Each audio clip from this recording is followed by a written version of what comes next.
이 비행기는 체코 프라하 공항으로 긴급 회항합니다 라고 하는 그런 기장의 다급한 목소리가 기내방송을 통해서 이제 흘러나옵니다.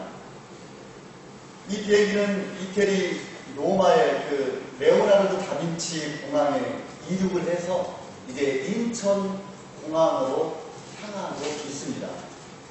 근데 그 비행기 안에는 반기문 지금 현 UN 사무총장이 타고 있었고, 그때는 이제 외교통상부 장관이었고요. 여러 수백 명의 그런 그 손님들이 이제 타고 있었어요. 그런데 갑자기 1시간 반을 비행기가 날아가는데 그 비행기 안에서 응급 상황이 발생을 한 거예요. 바로 부산 동아대 학생 하나가 졸도를 해서 생명이 이룩하다는 겁니다. 그래서 이 기자는 이제 어떻게 할까 고민을 하다가 가장 가까운 그 공항이 어디인가, 그래서 찾아봤더니 바로 체코 프라하 공항이었어요. 그래서 이제 이 기자는 기술을 돌려서 체코 프라하에 있는 그 공항에 착륙을 하게 됩니다. 그런데 여러분, 이 비행기는요, 이륙할 때의 무게와 착륙할 때의 무게가 달라요. 이륙할 때는 아주 무거워도 이렇게 뜰 수 있지만, 착륙할 때는 이 하중이 바퀴에 너무 강하게 이렇게 부딪히기 때문에 비행기의 하중을 줄여야 돼요. 그러니까 그 상공에서 하중을 줄이기 위해서 4만 파운드의 기름을 공해상에 쏟아붓습니다. 그리고 나서 이제 착륙을 해서 긴급히 그 동아대 학생을 이제 수송을 하고 나서 바로 3시간 늦게 인천공항에 착륙을 하게 됩니다. 그럼에도 불구하고 한 사람도 짜증내거나 시간이 늦었다고 불평하는 사람이 없었다라는 겁니다. 왜 그렇습니까, 여러분? 바로 한 사람의 생명이 그 수백 명의 시간보다 그 한 사람의 생명을 그 무엇과도 바꿀 수 없었기 때문이라는 거예요. 한 사람의 생명을 살리기 위해서 그 많은 사람들이 자신의 귀한 시간들을 희생을 시켰습니다. 수천만 원어치의 기름도 공해상에 버렸습니다. 그러나 그 누구도 불평하지 않은 것은 바로 생명의 고귀함, 그 한 사람의 생명이 얼마나 귀한 것이라고 하는 것을 알았기 때문에 그 많은 사람들이 한마디의 불평도 없이 인천공항에 착륙을 했습니다. 저는 가끔 여러분, 이런 말을 들을 때마다 좀 화가 나려고 그래요. 어떤 부부가요, 젊은 부부가 한 아이를 잃었어요. 그런데 그 아이를 잃었는데 그 사람을 위로한답시고, 기운 차려, 기운 차려, 애는 또 하나 낳으면 되지, 이런 말을 하는 거예요. 여러분, 애는 또 하나 낳으면 되지. 물론 위로를 한답시고 그렇게 얘기를 합니다. 그런데 여러분, 그 죽어갈 한 생명은요, 그 무엇과도 바꿀 수 없는 두 남매가 있었다고 해요. 한 아이가 세 남매가 있어서 한 아이가 죽어서 2명이 남았는데 또 나와서 3명이 부로 채워졌다고 해요. 죽은 아이의 생명은 그 무엇과도 바꿀 수 없음에도 불구하고 우리는 그냥 쉽게 아이는 하나 낳으면 되지, 위로한답시고 그렇게 얘기를 합니다. 그러나 여러분, 그 아이의 생명은 이 세상에 그 무엇과도 바꿀 수 없는 소중한 생명이기 때문에 여러분 그렇게 그러니까 깊이 생각하지 않고 내뱉는 그 말 중에 굉장히 상처가 되는 거라고 저는 생각을 합니다. 10사람이 채워졌든 100사람이 채워졌든 그 한 사람의 생명이 주면은 아이를 또 하나 나면 되지. 숫자의 개념이 아니라 생명의 개념으로 그 아이를 보아야 된다고 하는 거예요.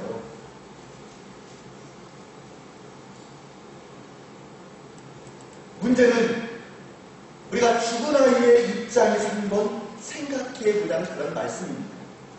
그 아이는 3남매 중에 하나였어요. 숫자상으로 하나 채워 넣어서 그렇게 되는 그런 생명이 아니라는 그런 말씀입니다. 죽으면 모든 것을 놓고 떠나야 하는, 그리고 하나님 앞에 서야 하는, 그리고 그 죽음이라고 하는 것 그 자체가 이 세상과의 단절을 얘기하는 거지 않습니까? 그렇기 때문에 한 생명의 이 고귀한 생명, 이 한 생명이 중요한 것이지 숫자가 중요하지 않다라고 하는 거예요. 여러분 그래서 요셉이 팔려간 후에 야곱은 그 요셉이 죽은 줄로 알았어요. 그렇죠? 그래서 사랑스러운 그 라헬과 사랑을 하면서 또 누구를 낳습니까? 베냐민을 낳죠. 베냐민. 근데 여러분 야곱이요 라헬과 그 사랑을 해서 그 정말 귀중한 베냐민을 낳았지만 야곱의 마음에는 어때요? 늘 누가 있어요? 요셉이 있었던 거예요. 요셉이 있는 거예요. 그렇죠? 우리 교회 어떤 집사님 한 분이 저에게 그런 말씀을 해주셨어요. 아이를 한번 잃고 나보니까 아무것도 안 보이더라고요. 그 어떤 것도 보이지 않더라고요. 아이를 또 낳아서 길러도 그 아이가 생각나요. 저한테 그런 말을 해주시죠. 우리 어떤 집사님.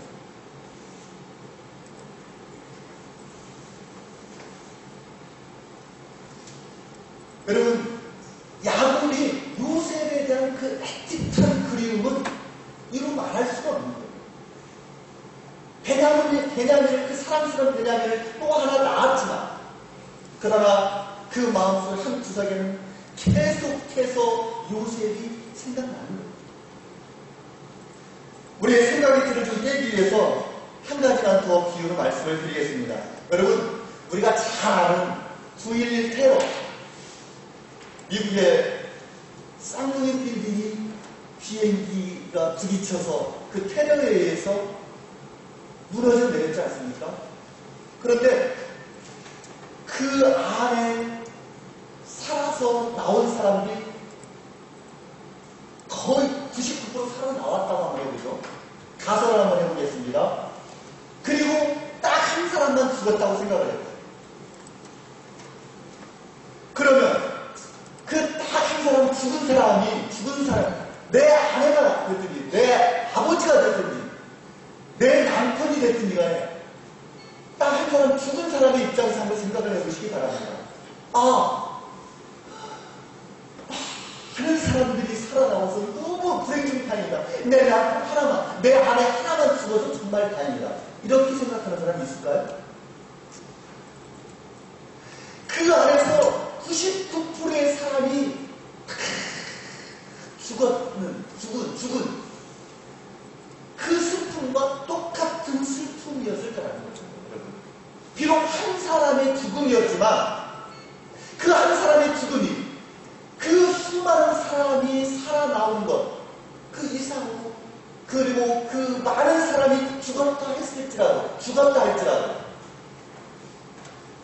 그 한 사람의 슬픔에 비하면 우리는 그 사람과의 관계가 아무것도 없습니다. 우리는 TV에서 지켜봤습니다. 우리하고는 아무런 관계가 없어요. 그래서 와 다행이다 이렇게 얘기할 수 있어요. 그런데 여러분 내 아내라고 생각하고 내 남편, 내 자식이라고 생각을 하면은 나올 수 있었겠느냐라고 합니다. 바로 여러분, 하나님의 사랑의 마음이 바로 이런 거라고 합니다. 저와 여러분의 하나님께서 사랑하시는 그 마음이 바로 이러한 마음이라고 하는 사실을 여러분 믿으시기를 바랍니다. 저와 여러분을 사랑하는 그 마음의 하나님의 마음이 바로 그런 거라고 합니다.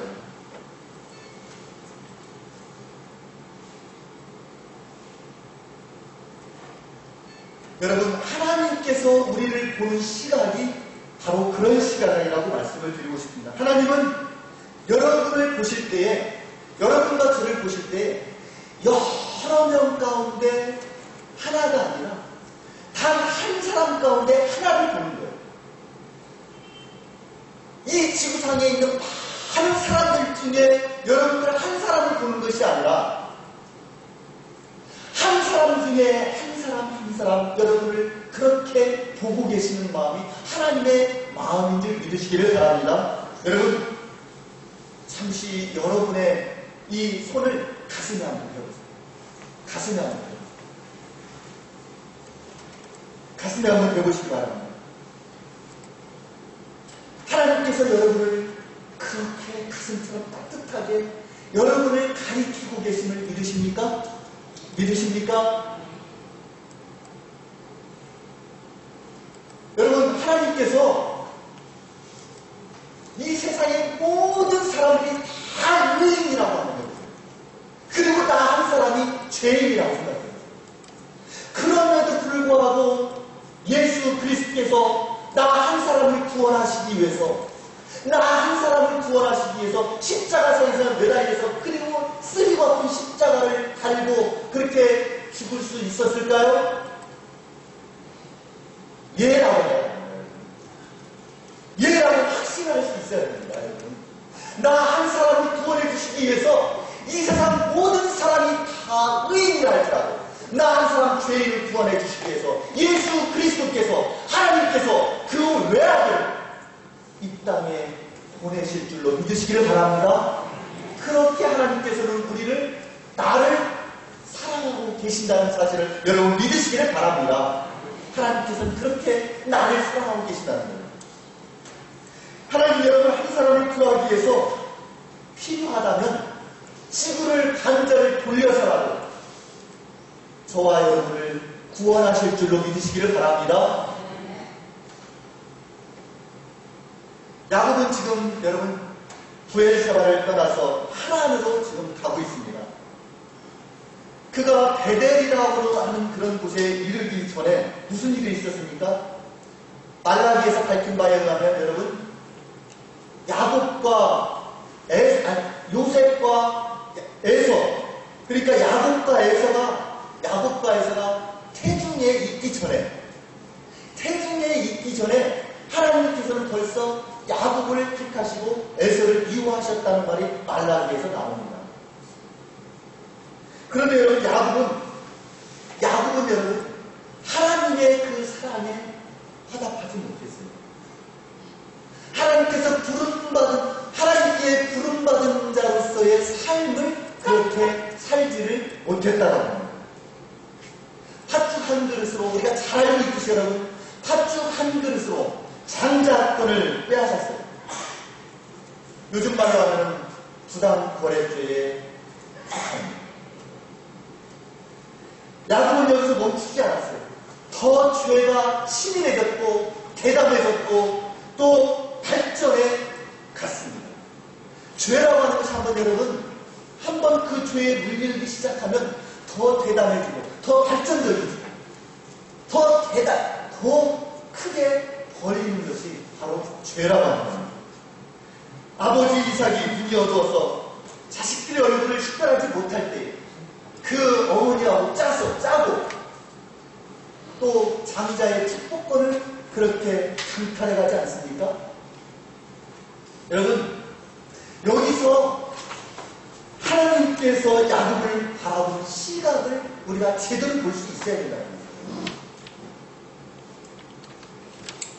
하나님께서는 야곱을 어떻게 했습니까? 야, 이놈아, 내가 너 없으면 다른 사람을 쓰지 못해? 내가 너 없으면 안 될 것 같아? 너 같은 사람 많아! 그렇게 얘기하실 수도 있는데 하나님께서는 끝까지 이 사기꾼 같은 야곱을 기다려줍니다.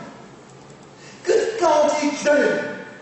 야곱을 여러 사람 가운데 하나를 보셨다면 어떻게 하셨어도 될 것 같아요. 그런데 여러분, 하나님은 그렇게 하지 않았다는 거예요. 태초도 다른 사람을 택하셨어야 옳은데, 우리가 생각하기에는 그게 옳은데, 하나님께서는 그 한 사람이, 그 야곱이 끝까지 돌아오기를 바라는 그 심정으로 계속해서 기다려 주시는 심정을 우리는 여기에서 발견하게 된다는 거예요. 그리고 여러분, 앞으로도 계속해서 그렇게 하실 것이라는 약속의 말씀이 오늘 본문의 말씀입니다. 계속해서 야곱 너에게 내가 기회를 주고 야곱 네가 나에게 온전히 돌아올 수 있도록 내가 기다려주겠다. 죄를 짓고 형의 칼날을 피해서 도망하는 야곱에게 하나님이 다시 찾아오셨어요. 그리고 위대한 약속을 야곱에게 주셨다는 사실입니다. 여러분, 28장 오늘 본문 13절에서 15절입니다.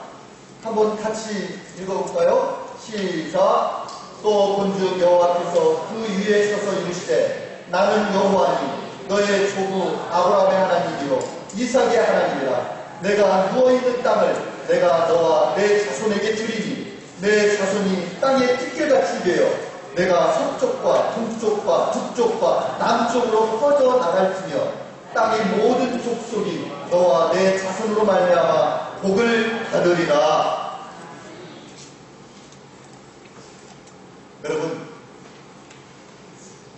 여러분들이 잘 아는 이 야곱, 이 사기꾼 같은 이 야곱에게 하나님께서 놀라우신 축복으로 함께 해주신 이 말씀을 보면서, 야, 저는 이 말씀을 준비하면서요, 하나님께서 나를 향하신 그 사랑이 이렇게 깊고도 깊구나.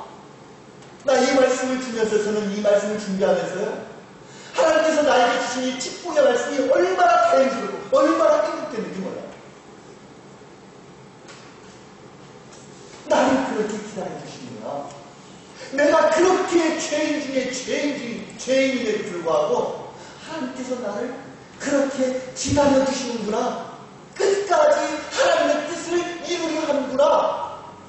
라고 하는 사실을 발견하게 됐어요. 정말 행복했습니다.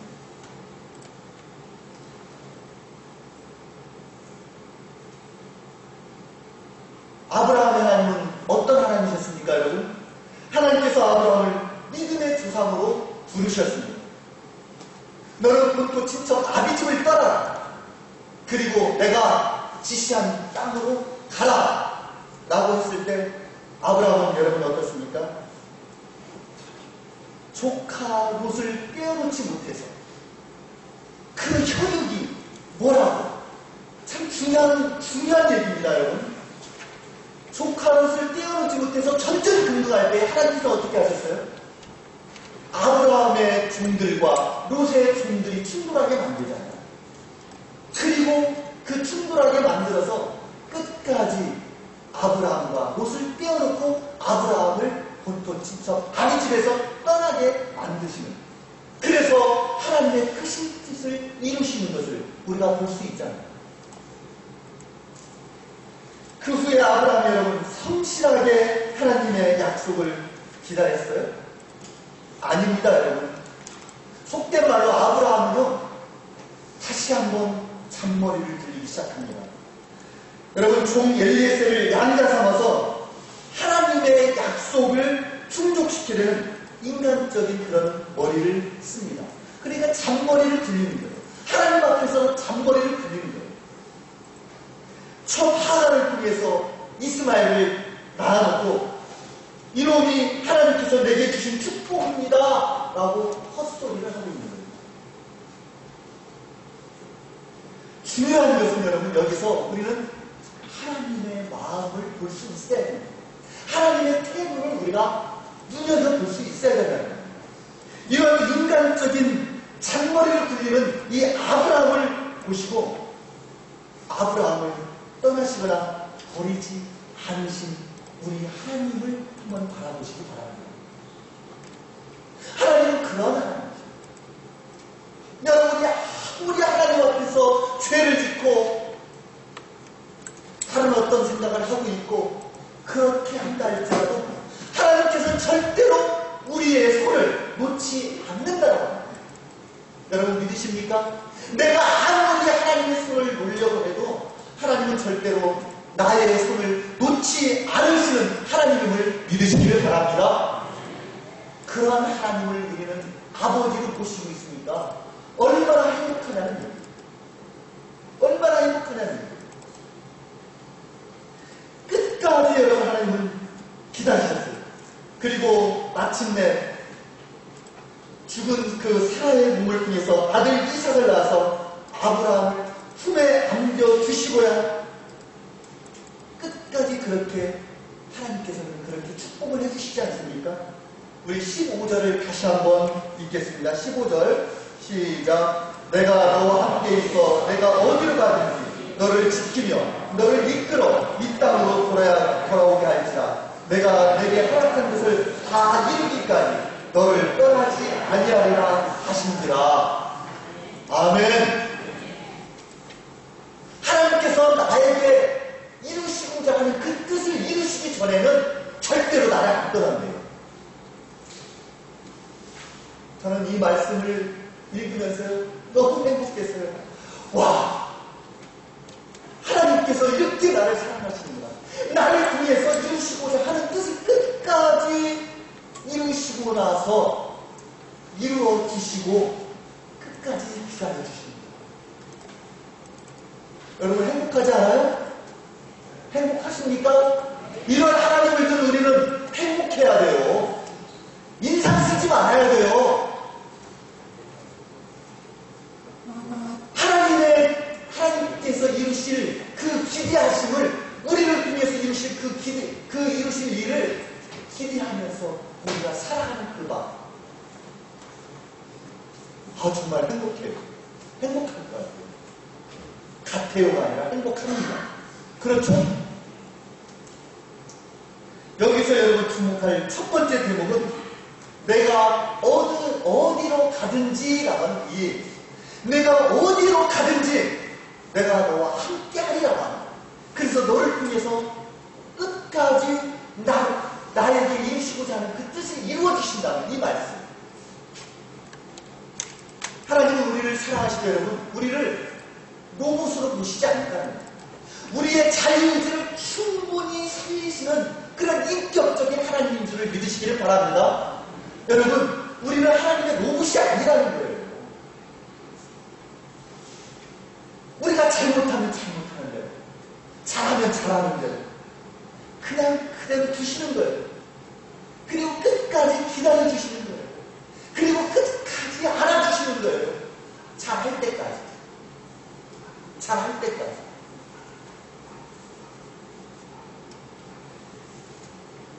우리가 하나님께 여러분 잔머리를 굴려서 거짓말을 한다고 그 입을 재봉틀로 꿰매는 거 아니죠. 우리가 잘못한 사람들을 따라간다고 해서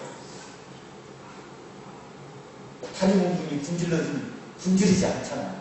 그죠? 우리의 다리를 싹둑 끊어버리지 않잖아요. 그러한 로봇을 만들지 않잖아요.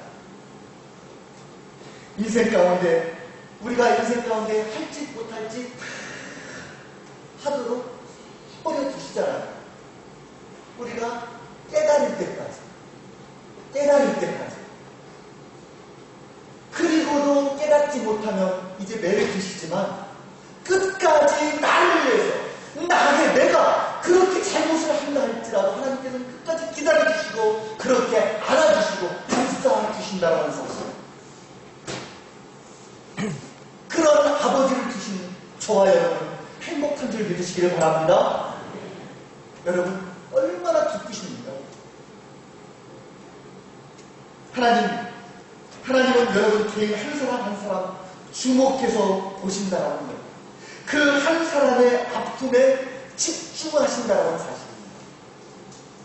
그 한 사람의 기쁨 않으신다는 사실입니다. 그 한 사람의 슬픔의 눈물, 단 한 방울의 그 눈물도 하나님은 결코 좌시하지 않는다는 겁니다. 그 거룩하고 신령하신 계획과 그 뜻을 이루어내심을 통해서 나를 구원하시고 축복하시는 줄 믿으시기를 바랍니다. 그러한 축복을 우리가 누리며 살고 있는데도 불구하고 너무나 많은 하나님께 불평과 원망을 하면서 살아가고 있는 저를 보면서 저는 여러분 이 말씀을 준비하면서 너무너무 하나님께 죄송스러웠어요. 너무너무 하나님께 얼굴을 들지 못해요. 이렇게 나를 사랑하시고 기다려주시는데 나는 도대체 뭐냐. 불평과 원망을 통해서 하나님의 뜻을 헤아리지 못하고 하나님의 뜻을 헤아리지 못하고 내 뜻대로만 해가려고 해요.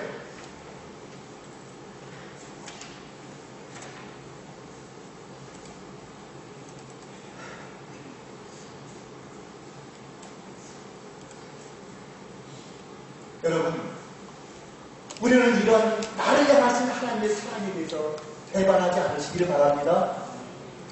배반하지 말아요. 죽기까지 충성해. 죽기까지 여러분 교회 공동체를 향해서 여러분 충성하시고 여러분 그 교회 공동체를 우리가 하나 될 수 있는 방향으로 여러분 이끌어 가야 된다고. 하나님께서는 기다리십니다. 하나님께서 우리를 그렇게 부르심에 합당한 사람으로 이렇게 부르셨는데 우리는 그 부르심에 합당하게 살지 못하는 거예요. 하나님께 너무나 죄송스럽고 정말 머리를 들지 못합니다. 성경에 여러분 대표적인 증거 몇 가지만 더 말씀을 드리겠습니다. 요나가 대표적인 그 증거 아닙니까?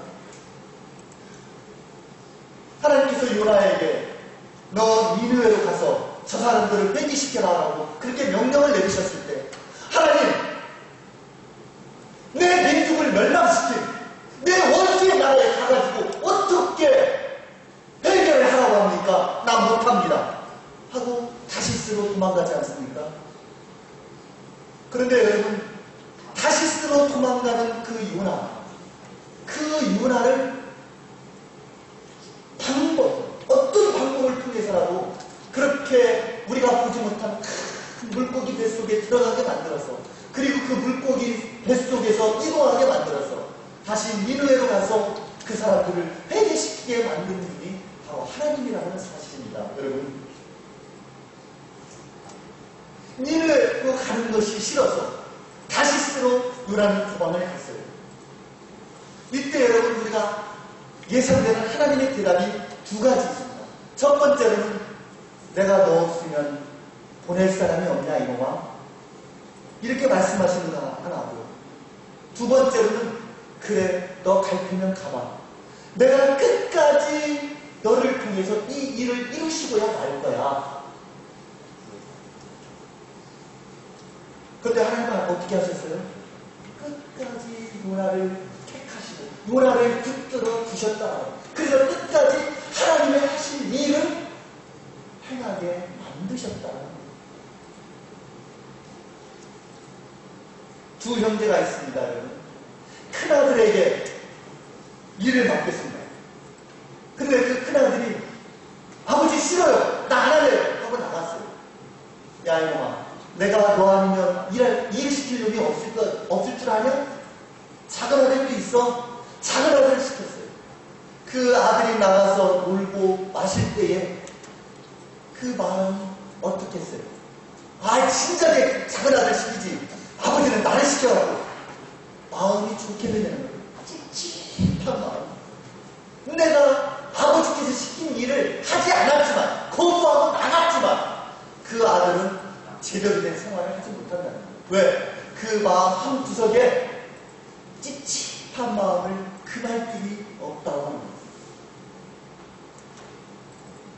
여러분 누가복음 15장에 가면 바리새인들이 예수님을 비난하는 그런 비난하는 글을 보게 됩니다.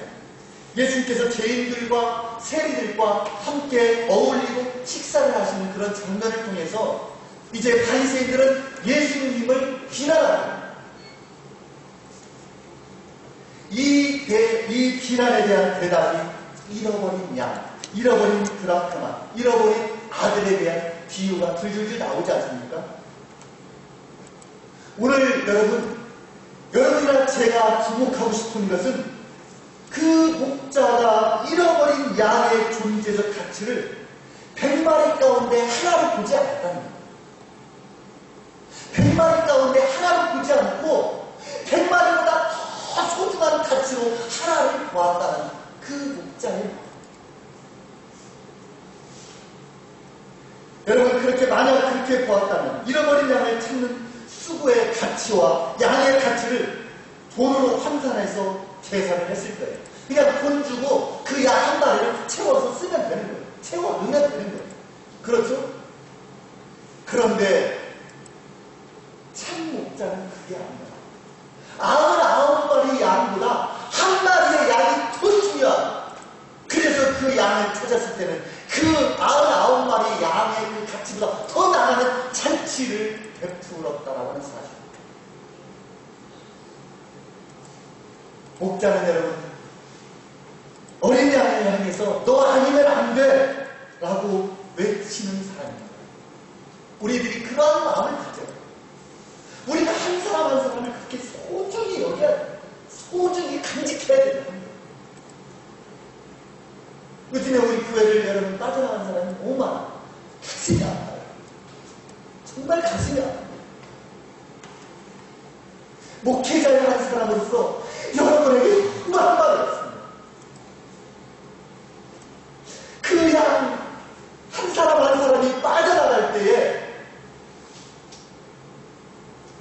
우리 김철동 목사님, 우리 교역자들, 또 여러분들의 마음, 가슴이 찢어질 거라고 생각해요. 여기에 남아있는 사람이 중요한 것이 아니라 그 나가는 사람 한 사람이 더 중요하다는 사람. 끝까지 그 사람을 우리가 어떻게 붙들었으면 좋겠어요. 어떤 방법을 취해서라도 잃어버리지 않았으면, 그 양한 사람을 잃어버리지 않았으면 좋겠어요. 많은 기도가 필요합니다. 많은 부딪힘이 필요합니다. 나를 죽여야 됩니다. 성경 공부를 통해서 말씀을 드렸습니다만, 여러분, 바닷가에 그 돌들이 몽골몽골해지려면 어떻게 해야 되는 줄 아세요? 처음에는 뾰족뾰족했을 거예요. 서로 찌그락짜그락 하면서 서로 품고 안고 해서 결국에는 그렇게 몽골몽골한 돌이 되는 거 아니에요? 교회는 여러분 그렇게 찌그락짜그락 할 수 있어요. 평탄하게만 가면 이게 건장한 교회가 아니에요. 그렇게 찌그락짜그락 하면서 서로 뚝뚝 나온 것이 내 가슴을 찌르고 내 마음을 찌르고 내 옆구리를 찌르고 하더라도 끌어안고 끝까지, 그래서 같이 몽골몽골해져야 그게 건장한 교회를 이루시길 바랍니다. 교회는 그렇게 나가야 돼요, 여러분. 뚝뚝한 것이 조금만 찔러도 하고 도망가버리고 배척해버리고 이런 것이 아니라 예수 그리스도께서 죽음으로써 우리 모두를 뼈가르셨듯이 우리는 예수 그리스도를 믿는 사람이에요. 여러분, 예수 그리스도를 믿는 사람들이 그 뾰족한 참 찔러오는 거 받아냅시다. 끌어안읍시다. 그래서 몽글몽글해집시다. 내 마음이 찢겨나가는 한이 있더라도 같이 몽글몽글해지는 아름다운 돌이 되시기를 간절히 소원합니다. 여러분, 그렇게 해야 돼요. 건전한 교회는요, 여러 가지 의견이 있을 수 있어요. 분분할 수 있어요. 나하고 생각이 다르다고, 나하고 입장이 다르다고 배척해버리고 이렇게 해버리면 여러분 끌어안아요. 서로 알아요. 서로 몽글몽글해지고, 그래야 아름다운 돌들이 바다에 깔린 것처럼 우리의 성광의 공동체가 그렇게 아름다운 돌들로 우뚝 세워지기를 간절히 소원합니다.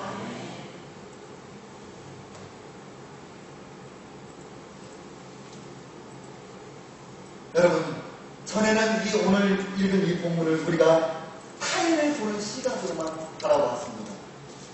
맞습니다. 우리는 정말 우리의 이웃을, 옆에 앉은 내 사랑하는 성도들, 그리고 각기 다른 마음으로 그렇게 바라봤을지도 모릅니다. 다른 누구로도 대신할 수 없는, 여러분, 소중한 분으로 그렇게 바라볼 수 있어요. 우리 옆 사람 한번 사랑해 하고 껴안아주세요. 사랑해 하고 껴안아주세요. 우리 옆 사람 한번. 예. 부부가 아니라도 좋아. 남자 여자라도 좋아. 진정한 마음, 진정한 마음으로 껴안아.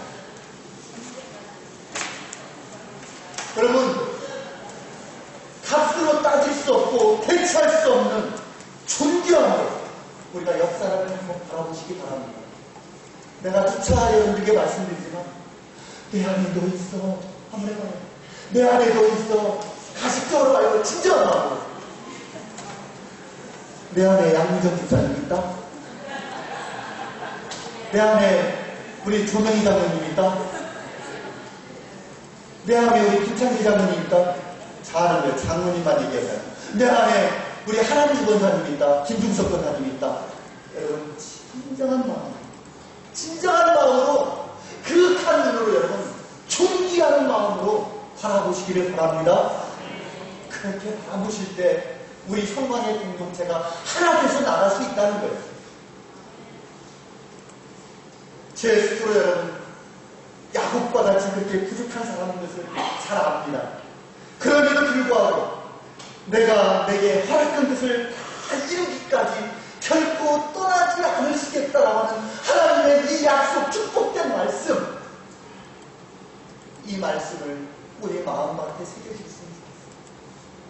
그럼에도 불구하고 내가 너와 함께 끝까지 함께 하겠다. 내가 너를 위해서 이루고자 하는 그 일을 이룰 때까지 내가 너의 손을 절대 안 놔. 라고 하는 하나님의 그 말씀, 이 축복된 말씀을 오늘 우리들의 마음속에 호리호리 간직하시기를 간절히 소원합니다. 진정으로 하나님의 존귀한 사랑의 그런 대상답게 오늘 이후로는 그 사랑에, 하나님께서 나를 사랑하는 그 사랑에 부합하는 신앙의 삶을 살 수 있기를 간절히 소원합니다. 기도하시겠습니다.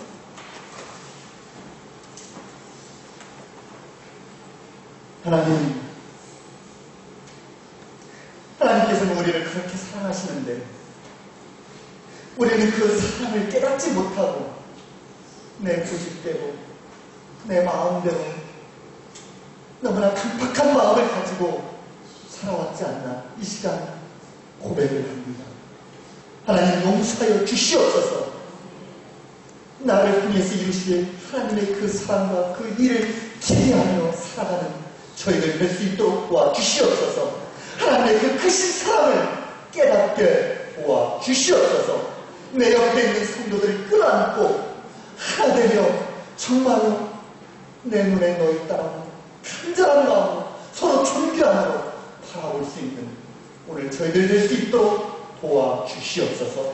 예수님의 이름으로 기도드립니다.